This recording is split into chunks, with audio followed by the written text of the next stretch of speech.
मैं माजरत चाहता हूँ कि मैं आपके इस रवैये के साथ बयान नहीं करूँगा। तो या तो आप जितने भी हजरात हैं बैठ जाएं, खामोश हो जाएं, सुन लें हमारी माँ और बहनें भी। और अगर पंचायत ही करनी है तो मुझे लगता है कि फिर सलातो सलाम पढ़ लीजिए। असल में सीमांचल का हजरत को अंदाज़ा नहीं है, ये पहली बार हजरत को एहसास हो रहा, तो कम से कम थोड़ी देर बैठ जाइए आप। इतने लोग तो देखने के लिए आते हैं कि अशरफ जिलानी साहब किबला किस बला का नाम है दुश्मनों के लिए। बहुत बड़ी बला है दुश्मनों के लिए हजूर। बैठिए, बैठना समझते हैं, बैठना। आप अपने पैर को मोड़ लीजिए और जमीन पे तशरीफ रख दीजिए, समझ रहे हैं भाईया? हाँ, ये तो यूट्यूबर लोग हैं सीमांचल में आधे से ज्यादा, तब इतने लोग लग भी रहे हैं।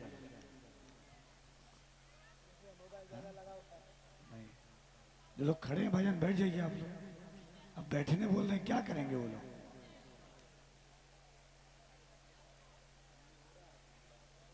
सुभान अल्लाह। हजारों साल नरगिस अपनी बेनूरी पे रोती है, बड़ी मुश्किल से होता है चमन में दीदवर पैदा। न समझोगे तो मिट जाओगे ऐ हिंदी मुसलमानों, तुम्हारी दास्तां तक भी न होगी दास्तानों में। कुव्वते फिक्र व अमल पहले फना होती है, तब किसी कौम की शौकत पे ज़वाल आता है। कि मोहम्मद से वफा तूने तो हम तेरे हैं, ये जहां चीज़ है क्या लौह कलम तेरे हैं। कुव्वते इश्क से हर पस्त को बाला कर दे, दहर में इसमें मोहम्मद से उजाला कर दे। मोहम्मद की मोहब्बत दीन हक की शर्त अव्वल है, इसी में हो अगर खामी तो सब कुछ नामुकम्मल है। जलसे इसलिए किए जाते हैं कि आखिरत की फिक्र पैदा हो कि हमें मरना है। इतना अजीमुशान जलसा करने के बाद भी अगर हमारी कौम में एक जर्रे के बराबर किसी चीज का कोई एहसास नहीं, तो ये बहुत शर्मिंदगी की बात है। याद रखिएगा, हम कितने भी मस्तियां कर लें, मजाक कर लें, आखिर मौत है। हम कितने ही अपनी आखिरत को भूल जाएं, फिर भी मौत का फरिश्ता हमारे दरवाजे पर दस्तक देगा। हम उलमा का कहना माने या न माने, फिर भी मौत का फरिश्ता हमारे और आपके दरवाजे पर दस्तक देगा। हम कितने ही गुनाह कर लें, मनमानियां कर लें, फिर भी मौत का फरिश्ता हमारे और आपके दरवाजे पर दस्तक देगा।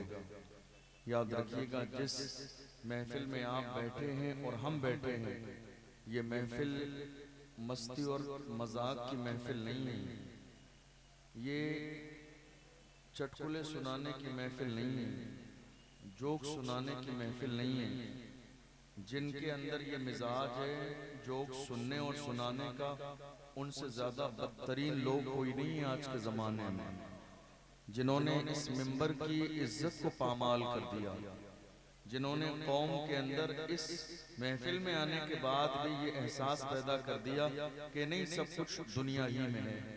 हमारे बुजुर्ग मिंबर रसूल पर न कभी मस्ती करते थे, न कभी मजाक करते थे, न कोई हंसने वाला जुमला बोलते थे, बल्कि उनकी तकरीरें ऐसी होती थी, गुनाहगार आते थे तो पारसा बन के जाते थे, गुनाह करने वाले आते थे तो गुनाहों से तौबा करके जाते थे, शराबी आते थे तो शराब से तौबा करके जाते थे, जिना करने वाले आते थे तो जिना से तौबा करके जाते थे, माँ बाप के नाफरमान आते थे तो वो इस नाफरमानी से तौबा करके जाते थे, क्योंकि अल्लाह वालों का अंदाज ये था कि वो लोगों को आखिरत की फिक्र से जो है आशना करते थे और उन्हें ये एहसास दिलाते थे कि याद रखो तुम मजाक कर रहे हो, मस्ती कर रहे हो, लेकिन मौत का दरवाजा तुम्हारे लिए खुलने वाला है।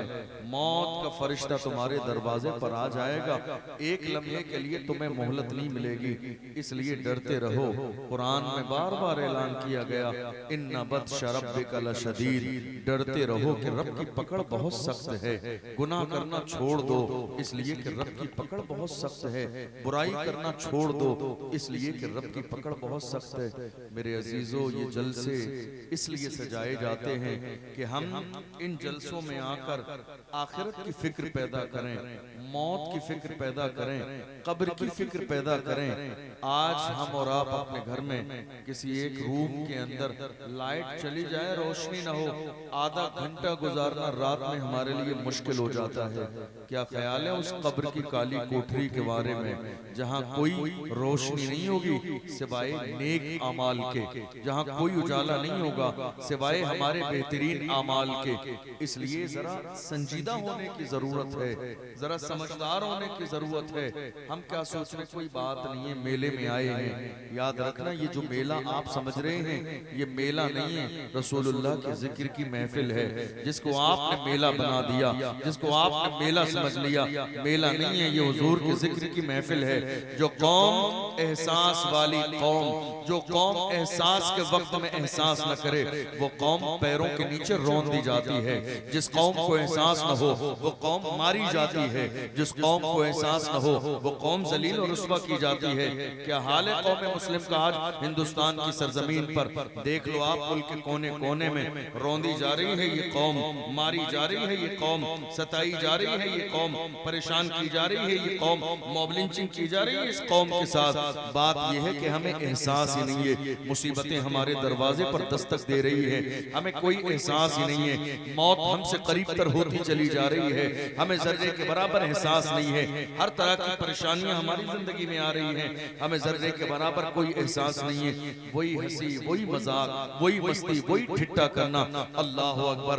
और तो और हमारे बहुत सारे मौलवी ऐसे हैं जो बाज़ाब्ता बैठकर जोक्स तैयार करते हैं मिंबर पे आके लोगों को हंसाने के लिए। शर्म आनी चाहिए ऐसे लोगों को। क्या रसूलुल्लाह ने इस कुर्सी पर हमें इसीलिए बिठाया कि हम मिंबर रसूल पर बैठकर खुद भी हंसें, लोगों को हंसाएं? क्या मेरे आका ने ये कुर्सी हमें इसीलिए अता की थी कि हम मस्ती करें और लोगों को मस्ती कराएं? ये कुर्सी इसीलिए दी जाती है कि हम मस्ती मजाक करें और लोगों को मस्ती मजाक में मुब्तला कर दें। याद रखो, जहां हंसने हंसाने वाले लोग हैं वहां शैतान की जरूरत ही नहीं है। कितने लोग आज मिंबर की इज्जत को पामाल कर रहे हैं, जोक सुना सुना के। बाज़ाब्ता कौम का क्या है, कौम को इस बात का एहसास थोड़ी है कि हमारी जिम्मेदारी क्या है। मगर अफसोस, इस कुर्सी पर बैठने वाले की जिम्मेदारी है कि उसे ये मालूम हो कि ये कुर्सी देने वाली मेरे रब की जात है। वो देना जानता है तो दे के छीनना भी जानता है, वो देना जानता है तो दे के वापस लेना भी जानता है। उरूज के जमाने में डरते रहो कि कहीं जवाल ना आ जाए, इज्जत के जमाने में डरते रहो कि कहीं छीन न ली जाए। तुम कोई अनोखे नहीं हो जिन्हें इज्जत दी गई है। तुमसे पहले कारून को भी इज्जत दी गई, तुमसे पहले फिरौन को भी इज्जत दी गई, तुमसे पहले शद्दाद को भी इज्जत दी गई। याद रखना, देना जानता है मेरा रब तो दे के वापस लेना भी जानता है। गुरूर किस बात का है, तकब्बुर किस बात का है, अपने आप को बड़ा किस लेवल पर समझ रहे हैं नादान। ये जिंदगी मस्ती के लिए नहीं है, ये मजाक के लिए नहीं है, ये मिंबर हंसने हंसाने के लिए नहीं है। याद रखना, लोग आते हैं, उन्हें बुलाया जाता है, जलसे मिलादुन नबी में चल रही है, कम से कम इस बात का तो लिहाज करो कि नबी का नाम जुड़ा हुआ है। मिलादुन नबी कह रहे हो, इस्लाह मुआशरा कह रहे हो, इस्लाह की कोई तो बात करो, कोई तो नमाज की बात करो, कोई तो दीन की बात करो, कोई तो रसूलुल्लाह की बात करो। अल्लाह अकबर। मेरी कौम के बहुत सारे लोग ये चाहते हैं ऐसे लोग आ जाएं जो मिंबर पर बैठकर मस्ती और मजाक करें, खुद भी हंसें और हमें भी हंसाएं, और आने वाले भी मस्ती मजाक कर रहे हैं जिनके सीने में जर्रे के बराबर कोई शर्म हया नहीं है। याद रखना, खुदा ये कुर्सी देना जानता है तो दे के वापस लेना भी जानता है। मेरे आका ने इरशाद फरमाया था, हर उरूज को ज़वाल है, इज्जत है तो जलील भी किए जा सकते हो, मकाम है तो मकाम छीना भी जा सकता है, शान है, शान खत्म भी हो सकती है। जवानी पे इतराओ मत, बुढ़ापा भी आ सकता है। जिंदगी पे इतराओ मत, मौत का फरिश्ता भी आ सकता है। पावर पे इतराओ मत, अल्लाह तुम्हारी दौलत को छीन भी ले भी सकता है। अपने जिस्म की ताकत पर इतराओ मत, अल्लाह तुम्हारे जिस्म को फालिज ज़दा भी कर सकता है। गुरूर किस बात का है, तकब्बुर किस बात का है, अपने आप को बड़ा समझना किस बात का है। नहीं मेरे अजीज, किसी समझदार ने कहा था, आगाह अपनी मौत से कोई बशर नहीं, सामान 100 बरस का है, पल की खबर नहीं, तुम्हें मालूम ही नहीं है तुम कहाँ जा रहे हो। मौत तुम्हारे पीछे जा रही है, तुम्हें अंदाजा भी नहीं है। तुम दुनिया में खो गए हो, मौत तुम्हारे पीछे है। तुम दुनिया की रंगीनियों में खो गए हो, मौत तुम्हारे पीछे है।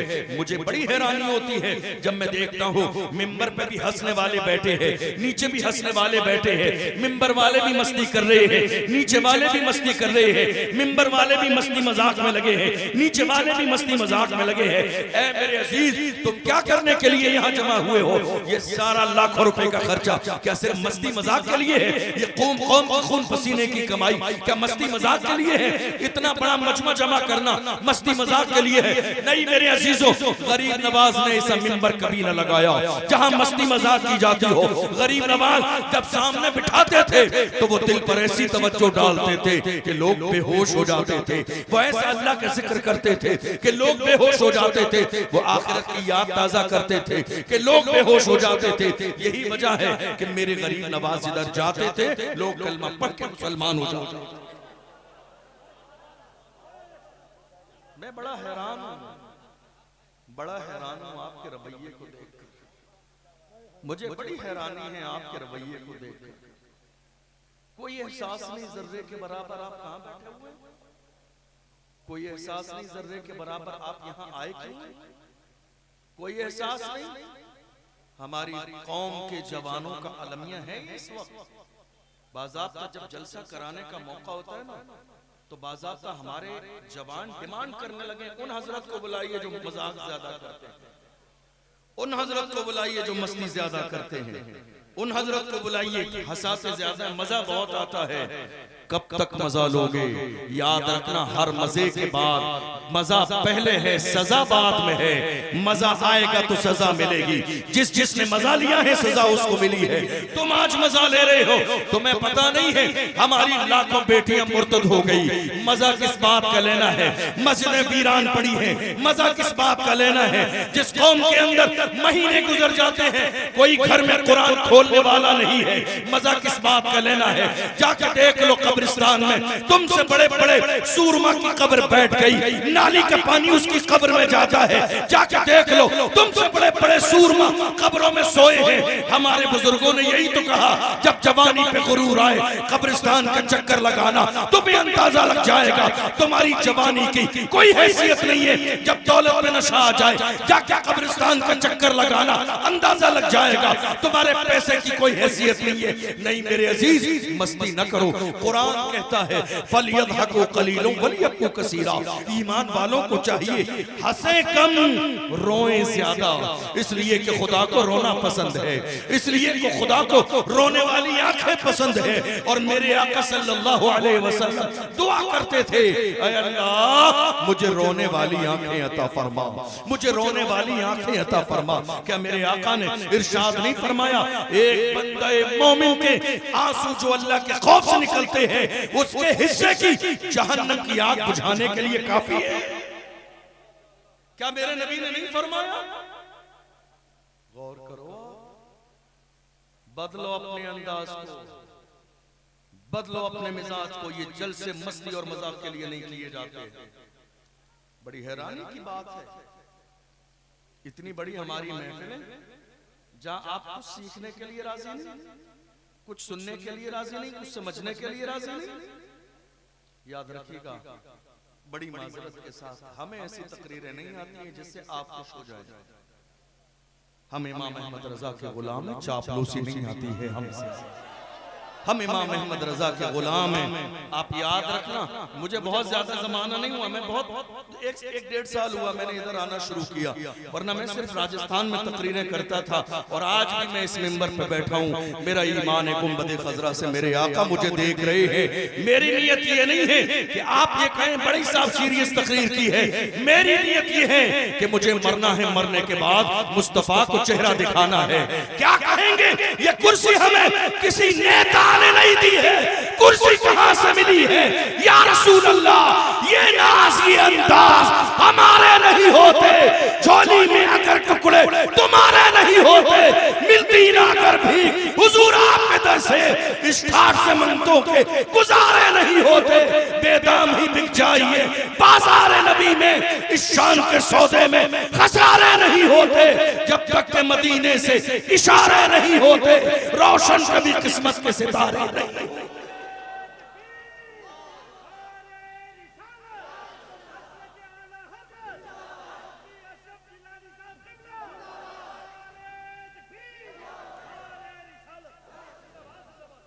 मैंने खुद कितनी बार बैठकर सोचा, मैं अपने बारे में आपसे शेयर करने लगा हूं। मैंने कितनी बार बैठकर सोचा हम तकरीर क्यों करते हैं। मेरी बात पर गौर करना। मैंने अपने आप से पूछा हम तकरीर क्यों करते हैं। जवाब मिला तकरीर का सिलसिला इसलिए शुरू किया गया कि आम लोगों तक जो ना कुरान और हदीस पढ़ना जानते हैं ना समझना जानते हैं, उन लोगों तक अल्लाह और रसूल का पैगाम पहुंचा दिया जाए। फिर मैंने अपने आप से पूछा क्या हम पैगाम पहुंचा रहे हैं? क्या हम पैगाम पहुंचा रहे हैं? फिर मुझे लगा कि नहीं, जिस अंदाज में पैगाम पहुंचाना चाहिए था आज हमारा वो अंदाज सही माना में नहीं है। हमें आज इस बात की फिक्र ज्यादा होने लगी है, ऐसी बात बोली जाए जो लोगों को अच्छी लगे। ये फिक्र आज ज्यादा गालिब आ गई। आज हम ये सोचते हैं ऐसा मौजू लेकर आए जो लोगों को ज्यादा अच्छा लगे। रात के 3 बजे हैं, अगर मैं इस्लाह की बात करूंगा किसी को अच्छा न लगेगा। आधे से ज्यादा लोग जा चुके हैं, जो बैठे हैं वो भी नींद की हालत में हैं। मैं कोई ऐसी जज्बाती बात करके गुजर जाऊं कि नारे खूब लगे। ये एक सोच कभी इंसान की जिंदगी में होती है, मगर अल्लाह का करोड़हा एहसान है जिसने दिल भी बदल दिया, जहन भी बदल दिया। अब सोच ये नहीं है कि नारे लगे न लगे, बात दिल से निकले किसी के दिल पे लग जाए, बात दिल से निकले किसी की जिंदगी बदल दे, बात दिल से निकले किसी के दिल तक पहुंच जाए। असल कामयाबी यही है। याद रखना, एक एक लम्हे के बारे में पूछा जाएगा। अल्लाह का कुरान कहता है यौम तशहदु अलैहिम अलसिनतहुम व अयदीहिम व अर्जुलुहुम बिमा कानू यअमलून। कयामत का दिन वो दिन है जब ज़बान तुम्हारे खिलाफ गवाही देगी, हाथ तुम्हारे खिलाफ गवाही देंगे, पैर तुम्हारे खिलाफ गवाही देंगे, तुम्हारे जिस्म के आज़ा तुम्हारे खिलाफ गवाही देंगे। इसलिए उस दिन के आने से पहले डरते रहो कि कहीं तुम्हें पकड़ ना लिया जाए, अल्लाह का अजाब ना आ जाए। इसलिए बात मजे के लिए नहीं, बात इस्लाह के लिए करो, बात लोगों के दिल पे लगने के लिए करो। बात इसलिए करो कि हमारा भी दिल बदल जाए, हमारी कौम के एक एक जवान का दिल बदल जाए। आज हालत यही तो है कि हमारे इतने सारे जलसे होते हैं, बड़ी बड़ी कॉन्फ्रेंसें, फिर भी क्या बात है, सबसे ज्यादा शराबी आज हमारे यहाँ है, सबसे ज्यादा जानी हमारे यहाँ है, सबसे ज्यादा गुनाह करने वाले हमारे यहाँ हैं। बात सिर्फ इतनी है, हमने बात की तो थी मगर लज्जत के लिए, मजे के लिए, हमने दिल से बात दिल तक पहुँचाने के लिए की नहीं थी। हाँ, ये बात गरीब नवाज ने की थी। देखो 90 लाख के दिल पे असर हो गया। देखो मखदूम सिमना ने बात दिल से की, हजारों लोगों के दिल बदल गए। देखो ये बात मुजद्दिद अल-फिसानी ने की, हजारों लोगों के दिल बदल गए। आज भी अगर मिंबर पर बैठने वाले नारे के लिए नहीं, दिल बदलने के लिए बात करें तो दिल भी बदलेंगे और इंशाअल्लाह दोनों की आखिरत भी बेहतर हो जाएगी। जरूरत इस बात की है, जरूरत इस बात की नहीं है कि नारे बहुत ज्यादा लगे। याद रखना, वक्त गुजर जाए। मेरी क्या हैसियत है, मुझसे बड़े बड़े खतीब आ चुके हैं और जा चुके हैं। मौत का कोई पता है? मौत की कोई गारंटी कब आएगी? मौत का फरिश्ता तुम्हारे दरवाजे पे कब दस्तक देगा है कुछ पता? आज सबसे ज्यादा गाफिल कौम मौत से कोई है तो वो कौम मुस्लिम, जिन्हें कोई एहसास नहीं जर्रे के बराबर के मरना भी है। मेरे आका ने फरमाया मौत को याद किया करो, मौत को याद करोगे तो तुम गुनाहों से दूर हो जाओगे, इसलिए मौत को याद किया करो। मौत को याद करोगे तो तुम्हारी ख्वाहिशात नफसानी दब जाएगी। मौत को याद किया करो। हुजूर फरमाते हैं मौत को याद किया करो, मौत को याद करोगे तो शैतान तुम्हें गुनाहों की तरफ ले नहीं जा सकेगा, इसलिए मौत को याद किया करो। मौत को याद किया करो तो तुम अपनी जवानी पे कभी गुरूर व तकब्बुर न करोगे, इसलिए मौत को याद किया करो। हम मौत ही को तो भूल गए। हम क्या सोच रहे हैं 20 साल की जवानी है, अभी 40-50 साल बाकी है। 30 साल वाला सोचता है 40-50 साल बाकी है। नहीं मेरे अजीज, न जाने माँ के पेट के अंदर भी कितने बच्चों को मौत आ जाती है। कितने बच्चे दुनिया में बस सांस लेते हैं और मौत आ जाती है। कितने बच्चे ऐसे हैं 1 साल के हुए हैं माँ की आगोश में मौत की नींद सुला दिए गए। कितने जवान ऐसे हैं रात को सोए तो हैं मगर सुबह जमाने ने उन्हें बिस्तर से उठते नहीं देखा है। कितने लोग ऐसे हैं, कितने बुजुर्ग ऐसे हैं औलाद ने बड़ी इज्जत के साथ बिस्तर पे लिटाया मगर देखा फजर में उठे नहीं है बाप। जब चादर हटाई है तो पता चला कि उनकी रूह कफ़से उसूरी से परवाज कर गई है। मौत का ख्याल जब तक हमारी जिंदगी में था हम गुनाहों से दूर थे, हम शराब से दूर थे, हम जिना से दूर थे। जब से हमारे जिंदगी के अंदर मौत का ख्याल कब होता गया तब से हम गुनाह के करीब जाते गए। और आज हालत ये है मौत का किसी को ख्याल नहीं। कब्रिस्तान में खड़े खड़े जनाजा सामने है, नमाज हो गई है, कब्र में उतारा जाने वाला है, फिर भी 50 आदमी ऐसे नजर आएंगे। वहां भी बिजनेस की बात, वहां भी कारोबार की बात, वहां भी मस्ती हो रही है, वहां भी मजाक चल रही है। देख नहीं रहे हैं कितने बड़े सूरमा की कब्र है, प्रधान की कब्र है, कितने बड़े पार्षद की कब्र है, जिम्मेदार की कब्र है, पैसे वाले की कब्र है, अपने आप को बड़ा कहने वाले की कब्र है। धस गई है नाली और नाले का पानी उसकी कब्र में है, फिर भी एहसास नहीं जर्रे के बराबर। जनाजा रखा है दुनिया की बात, जनाजा रखा है पैसे और कारोबार की बात नहीं। मेरे अजीज, तुम कब्रिस्तान में आने के बाद जानते हो एक मुर्दे को दफन करने के लिए 4 आदमी काफी थे, कांधे पे उठा कर ले जाते, दफन कर देते। फिर भी मेरे नबी ने पूरी कौम मुस्लिम को क्यों कहा कि नहीं, हर मुसलमान पर मुसलमान का ये हक है कि वो मर जाए तो ले जाके दफन करो। बात ये है कि 4 से काम चल जाता, लेकिन पूरी कौम को कब्रिस्तान इसलिए भेजा गया। तुम भी कब्रिस्तान चले जाओ ताकि तुम्हारा गुरूर जरा सा डाउन हो जाए।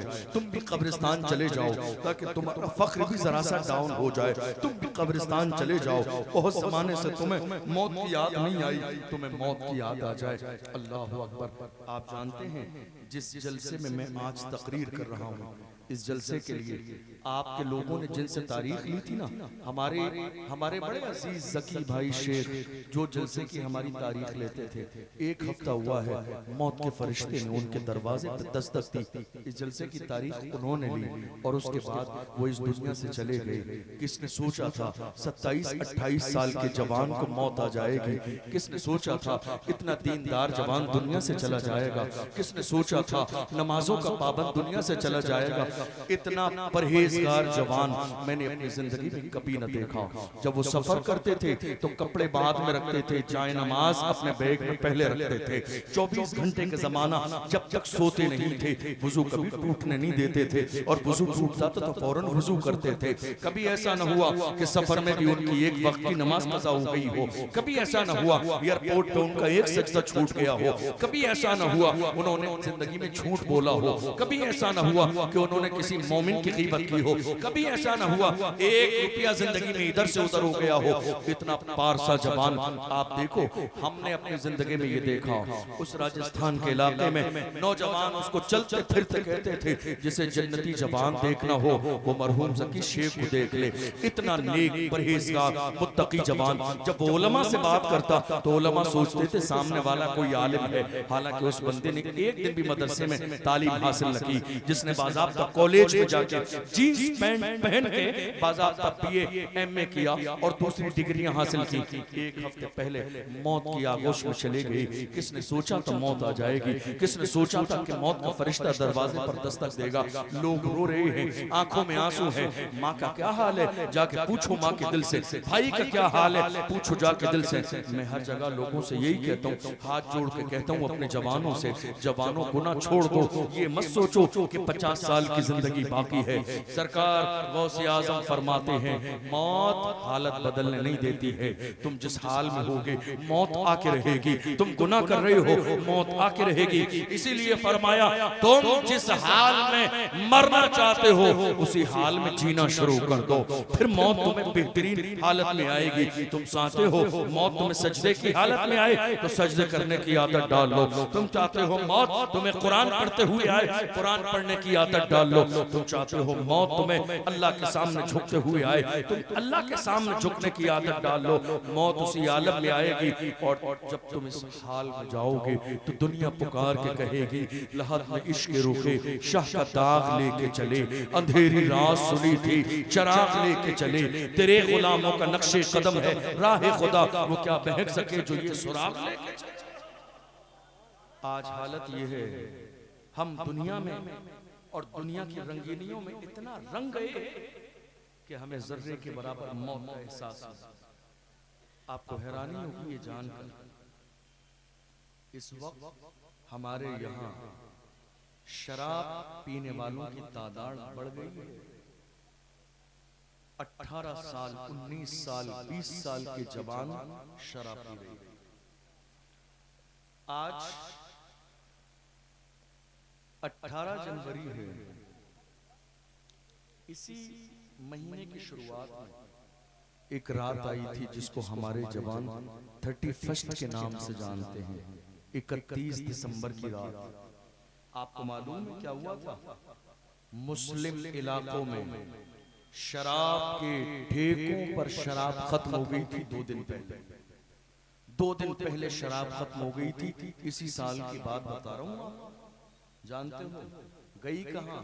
हमारे जवानों ने 2 दिन पहले खरीद कर स्टॉक कर ली 31 की नाइट के लिए कि साहब उस रात में पता नहीं मिले न मिले, खत्म न हो जाए, हमारी पार्टियां फीकी पड़ जाएंगी, हम क्या करेंगे, हमारा माहौल खराब हो जाएगा।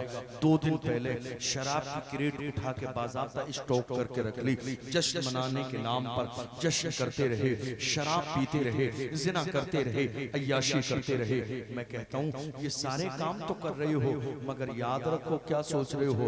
तुमने बंद कमरे में दरवाजा बंद करके रात के अंधेरे में गुनाह कर लिया। क्या सोचते हो? क्या मेरे रब को नहीं मालूम है? क्या खुदा को नहीं मालूम है? तुम अगर ऐसा सोचते हो तो तुम्हारी ये गलत फहमी है, खाम ख्याली है।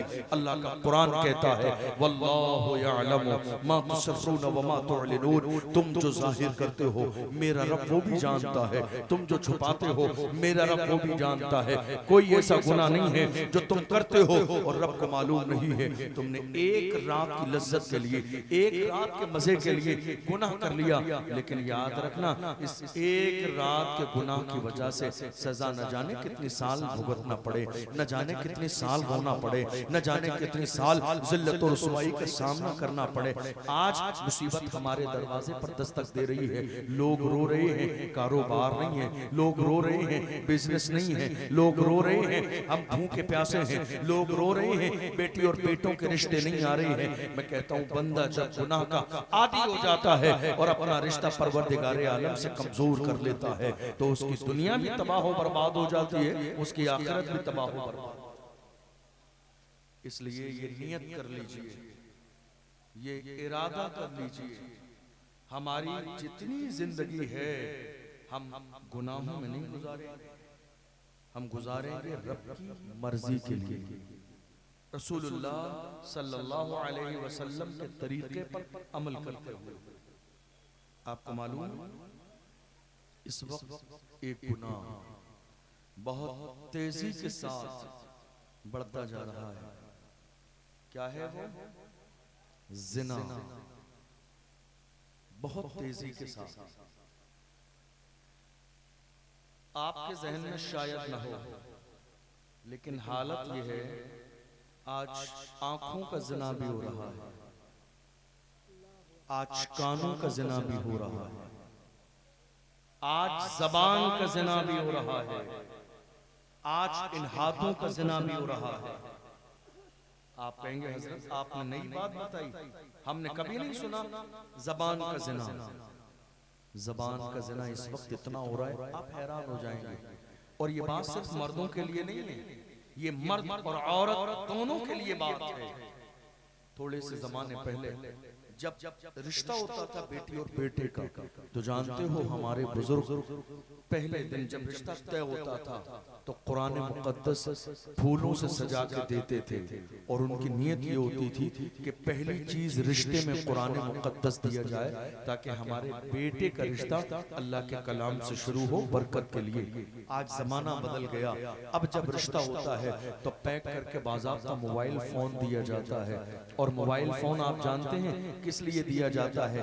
सिर्फ ताकि फोन पर बात करने का दरवाजा खुल जाए। लड़के ने 1 लाख रुपए का मोबाइल फोन गिफ्ट के नाम पर दे दिया। न लड़के के वालिदैन को एतराज है, न लड़की के वालिदैन को एतराज है। पूछो जाके किसी मुफ्ती से, जाके पूछो बाबू हुजूर से, हजरत क्या ये बात जायज है कि हमारी बेटी शादी से पहले उस लड़के जिससे रिश्ते की बात चल रही है फोन पर बात करे? जाके देखो, जब तक निकाह न हो जाए दो खानदानों का आपस में रिश्ता है, मगर लड़की और लड़के का आपस में कोई रिश्ता नहीं है। फोन कर सकते हैं? नहीं। बात कर सकते हैं? नहीं। मुलाकात कर सकते हैं? नहीं। पिकनिक पे जा सकते हैं? नहीं। बाजार का साथ में खाना खा सकते हैं? नहीं। कोई कितना करीबी हो, हमने तो बाज़ाब्ता सगाई के नाम पर स्टेज पर 2 कुर्सी डाल दी, मजमे को बिठा दिया, खानदान को बुला लिया। लड़का लड़की का हाथ पकड़ के रिंग पहनाता है, लड़की लड़के का हाथ पकड़ के रिंग पहनाती है। और हम रिंग पहनाने के बाद ये सोचते हैं नहीं अब तो इनके लिए बात करना जायज हो गया। तुम पहले ये सोचो, ये जो रिंग पहना रहे हो यही ना जायज हो, हराम है। तुम जरा गौर तो करो, जो मजहब इस्लाम किसी गैर की बेटी की तरफ नजर उठाने की इजाजत न देता हो, वो हाथ पकड़ने की इजाजत कैसे देगा? वो रिंग पहनाने की इजाजत कैसे देगा? दरअसल ये सारी रस्में हमारे घरों में टीवी से आई, सीरियल और ड्रामों से आई। हमारे घर में हमने टीवी खोल के रख दी और ये रस्में बढ़ती चली गई। अब रात के 3 बजे तक हमारा जवान और हमारी जवान बेटी फोन पर किसी गैर महरम से बात कर रही है। जबान का जिना यही है, जबान का जिना यही है कि गैर महरम से बात की जाए, और कानों का जिना यही है कि गैर महरम की आवाज सुनी जाए। आप कहेंगे हजरत आंखों का जिना क्या है? बात यह है, थोड़े से जमाने पहले 1 महीने के लिए इंटरनेट, 1 महीने के लिए 1 GB डेटा हमारे जवानों को दिया जाता था और वो 30 दिन चल जाता था। दुनिया ने देखा ये जवान तेजी के साथ तबाह बर्बाद नहीं हो रहे हैं। डेटा को बढ़ाकर वहां 1 GB डेटा 1 महीने के लिए दिया जाता था, आज रोजाना 2-3 GB डेटा दिया जाता है। हमारे जवान खुश हैं ऑफर के नाम पर। नहीं मेरे जवानों, ये ऑफर तुम्हारी कामयाबी का नहीं, ये तुम्हें अय्याश बनाने का ऑफर है, तुम्हारी नजरों को खराब करने का ऑफर है। कितने जवान रात के अंधेरे में देख लो अपनी आंखों से जिना के मनाजिर देख रहे हैं, इंटरनेट का गलत इस्तेमाल। मैं ये नहीं कहता हूँ इंटरनेट बुरी चीज है, याद रखना हर चीज का अपना एक अलग इस्तेमाल है, अलग इस्तेमाल है हर चीज का। ये माइक जिस पर मोहम्मद अली फैजी साहब हुजूर की नात पढ़ रहे थे, अगर नात इसी अंदाज में हुजूर की माइक पर पढ़ी जाए तो ये माइक का बोलना रहमत है, लेकिन कोई आके इसी पर गाने गाने लगे तो यही सहमत बन जाएगा। चीज एक ही है, इस्तेमाल अपना अपना है। ये लाइट है, इस लाइट में हुजूर के जिक्र की महफिल हो रही है, रहमत है। यहीं आकर डीजे बाजे बजाए जाने लगे तो जहमत बन जाए। हम तो बड़े फख्र के साथ कहते हैं कलम भी एक रहमत है, लेकिन अगर कलम थानवी के हाथ में नहीं, इमाम अहमद रजा के हाथ में हो, थानवी के हाथ में है तो जहमत है, इमाम अहमद रजा के हाथ में हो तो रहमत है। जिस इमाम ने कहा सरवर कहूं के मालिको, मौला कहूं तुझे, बागे खलील का गुले ज़ेबा कहूं तुझे, अल्लाह ने तेरे जिस्म मुनव्वर की ताबिश है, जाने जा में जाने तजल्ला कहूं तुझे। हर चीज रहमत भी है, सहमत भी है।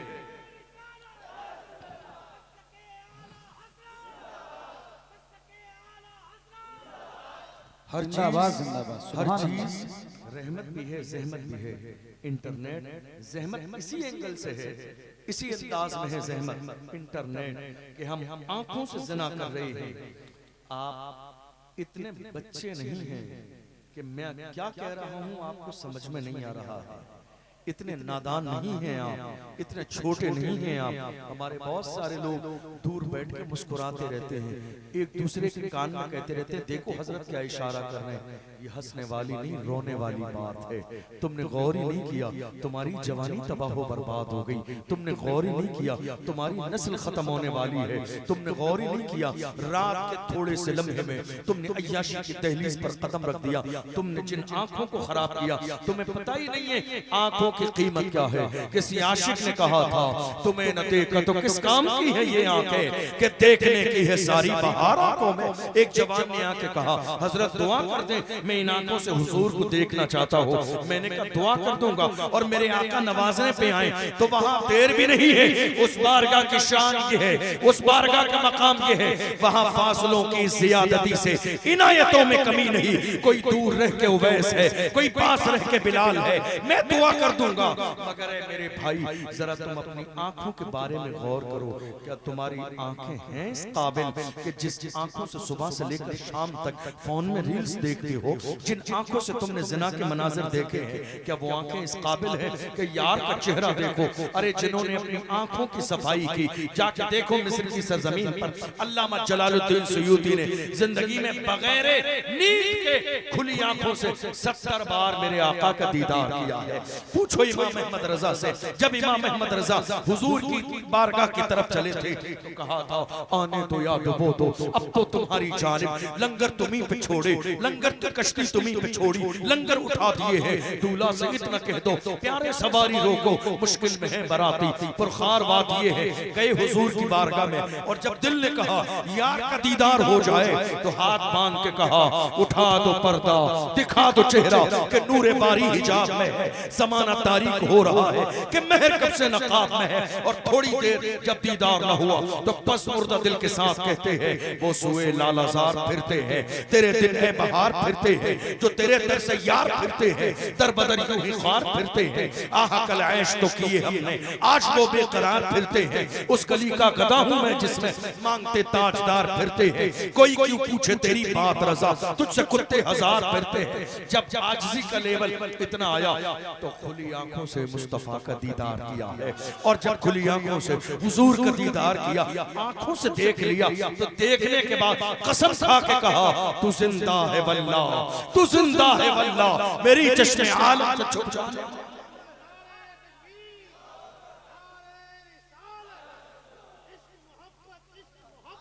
आला हजरत, आला हजरत, बहुत अच्छे मुफ्ती साहब, जिंदाबाद जिंदाबाद जिंदाबाद। आला हजरत, आला हजरत, वाह वाह वाह। क्या ये जो आंखों का इस्तेमाल हो रहा है, क्या ये हलाकत की वजह नहीं? क्या ये जो आंखों का इस्तेमाल, आंखों का इस्तेमाल जो हो रहा है, आंखों का ज़िना, तुम्हें अंदाजा नहीं है? जिस घर में गुनाह होता है वहां रहमतों का नुज़ूल नहीं होता। जिस घर में गुनाह होता है वहां रिश्ते नहीं होते। जिस घर में गुनाह होता है वहां रिज़्क़ में इजाफा नहीं किया जाता है। जिस घर में गुनाह होता है उनकी दुआएं रद्द कर दी जाती हैं, कबूल नहीं की जाती हैं। आप क्या कह रहे हैं हजरत हाफिज साहब, इमाम साहब, मेरी फुला चीज की शॉप है, मोबाइल की शॉप है, आप ऐसा करें कारोबार चल नहीं रहा है, आप ऐसा करें फजर के बाद 8 बजे मेरी शॉप खुलती है, आप आ जाएं और रोजाना एक पारा मेरी शॉप पर बैठकर पढ़ दिया करें। रोजाना एक पारा 40 दिन तक पढ़ दीजिए। फुला पीर साहब ने बताया 40 दिन तक दुकान पर कुरान पढ़ा जाएगा तो अल्लाह बरकत कहेगा। मैं कहता हूँ जाके कह देना अगर कोई इंसान रात के अंधेरे में आंखों का जिना करता है, एक पारा नहीं रोजाना अपनी शॉप पर एक बार कुरान करीम मुकम्मल खत्म कराए, फिर भी रहमत का नुज़ूल नहीं होगा। इसलिए कि ये तो ऐसा ही हो गया कि किसी ने मटका लिया, ऊपर से पानी डालता भी है और नीचे से सुराख कर दिया है, ऊपर से आ भी रहा है, नीचे से निकल भी रहा है। नहीं मेरे अजीज, रहमतों का नुज़ूल तब होता है जब इंसान गुनाहों से रिश्ता तोड़ देता है, जब बुराई से रिश्ता तोड़ देता है। आप ऐसे ही रसूलुल्लाह के नामूस के मुहाफिज बनेंगे। गुनाह करने के बाद, ज़िना करने के बाद, आग का गलत इस्तेमाल करने के बाद, नहीं मेरे अजीज, हमारे जवान किसी भी दौर में ऐसे नहीं थे। हमारे जवान कैसे थे?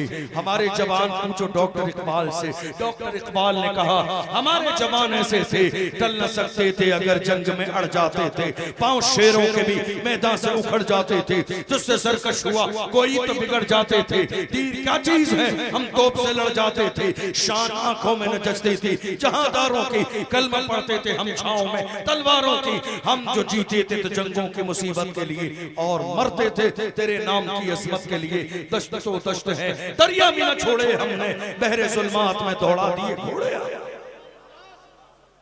ये गुनाह, जब तक गुनाह से रिश्ता नहीं टूटेगा, और कौन नहीं जानता है गुनाह हो रहा है? कौन नहीं जानता है? गुनाह करने वाला जानता है, गुनाह करने वाला जानता है गुनाह है, बुराई करने वाला जानता है बुराई है। किसी हजरत के पास जाके कहते हैं हजरत दुआ कर देना, जरा हजरत आपके कदम मेरे घर में रख दीजिए, बरकत हो जाए। हम वो वाले हजरत नहीं है जो आपको खुश फहमी में, हाँ आपके घर में हजरत के कदम रखवा लीजिए बरकत हो जाएगी। हजरत के कदम से बरकत नहीं होगी, गुनाह छोड़ने से बरकत। सिर्फ हजरत के कदम से बरकत नहीं होगी जब तक गुनाहों से रिश्ता नहीं तोड़ेंगे, कुछ होने जाना नहीं। गुनाह से तौबा कर लीजिए, सच्चे बनिए, पक्के बनिए, मुत्तकी बनिए, परहेजगार बनिए। जब तक तुम्हारे घर के अंदर ये जिना का माहौल चलता रहेगा। आप जानते हैं इमाम अहले सुन्नत की 4 साल की उम्र है। इमाम अहले सुन्नत के सामने ऐसे लोग गुजरे जिनसे नजर को बचाना था। इमाम अहले सुन्नत ने अपने जुब्बे के दामन को उठाया, उठाने के बाद इमाम अहले सुन्नत ने अपने दामन को उठाया और अपनी आंखों से लगा लिया। सामने से आवाज आई, आपने आंखों को बंद कर लिया, नीचे का आपका जिस्म खुल गया, आपने ऐसा क्यों किया? इमाम अहले सुन्नत फरमाते हैं मैंने नजर को इसलिए बंद कर लिया है इसलिए कि जब नजर बहकती है तो दिल बहकता है, जब दिल बहकता है तो इंसान गुनाह करता है। मैंने नजर ही को छुपा लिया है, जब नजर न बहकेगी तो दिल न बहकेगा, जब दिल न बहकेगा तो बंदा गुनाह के करीब भी नहीं जाएगा। आज हमारी नजर बहक रही है। हजरत यहया अलैहिस्सलाम से पूछा गया, हजरत ये बताइए जिना की शुरुआत कहां से होती है? क्या कहा मैंने? जिना की शुरुआत कहां से होती है? फरमाया आंख से। क्या फरमाया? आंख से। इंसान जब किसी गैर को देखता है फिर उसका ख्याल दिल में पैदा होता है, फिर जब दिल में पैदा होता है तो उसके जिस्म के आज़ा हरकत में आते हैं और उसका दिल गुनाह के लिए आमादा हो जाता है। इसलिए नजर की हिफाजत करो। आप जानते हो हाथों का जिना, हाथों का जिना, हाथों का जिना कब होता है? जब पहले नजर बहकती है, इंटरनेट पर अय्याशी देखकर, इंटरनेट पर जिना देखकर जब नजर बहकती है तो दिल बहकता है, और जब दिल बहकता है तो इंसान अपने हाथों से जिना करता है। नहीं मेरे अजीज, क्या सोच रहे हो? मुसीबतें तुम्हारे घर में है। कुरान से पूछो जाके मुसीबत कहां से आई?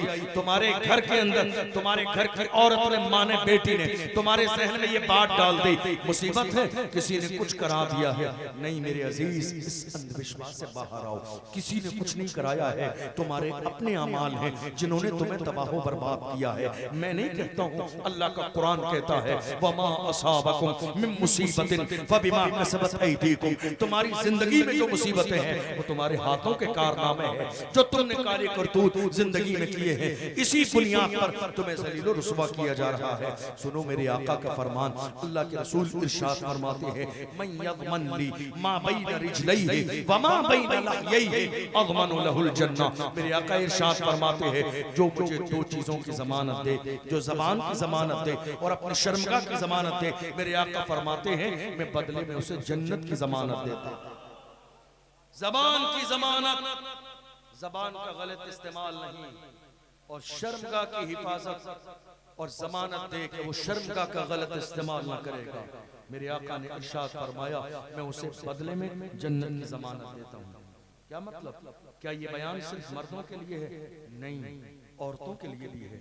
याद रखिएगा, जरा सा दायरा कायम कीजिए। ऐसा नहीं मामू का लड़का आपके दरवाजे पर आ गया तो वो सीधा आपकी बेटी के बेडरूम में चला जाए, चाचा का बेटा आ गया तो वो सीधा, नहीं साहब भाई लगता है रिश्ते में, याद रखो भाई लगता है मगर इससे निकाह भी हो सकता है।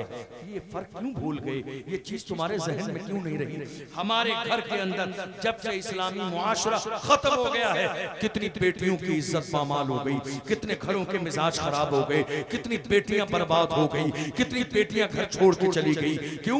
क्योंकि हम खुद आवारा रहे और हमने इस बात परवाह न की कि हमारी बेटियों का मिजाज क्या होगा। बड़ी माफी के साथ ये जुमला कहना जरूरी इसलिए है ताकि आपकी आंख खुल जाए। हमने ये देखा है कितने चाचा के बेटे जिन्हें भाई समझा जाता था, उन्होंने अपने चाचा की बेटी की इज्जत पे हाथ डाल दिया।